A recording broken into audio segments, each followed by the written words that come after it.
Okay, ngayon naman po, magluto naman po tayo ng menudo. Nagisa na tayo ng bawang, sibuyas, tapos ilalagay na natin yung pork.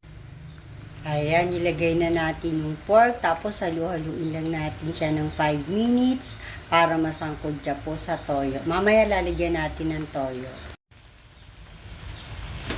Okay, next, ilagay na natin tong ating 1/4 cup na toyo.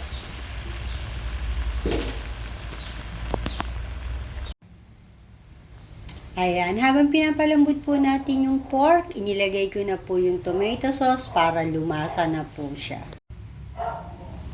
Ayan, dahil half cook na yung ating pork, inilagay ko na yung ating patatas at carrots. Okay, dahil malambot na yung ating carrots, tsaka yung ating patatas, nilagay na natin tong atay ng manok, tsaka pasa. So, halu-haluin lang po natin siya hanggang maluto sila.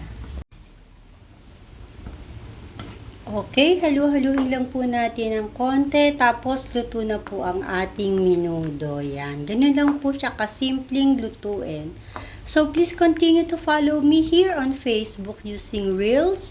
Meron din po akong TikTok, YouTube, and Instagram. Just type Luto ni Auntie Lori. Thank you for watching!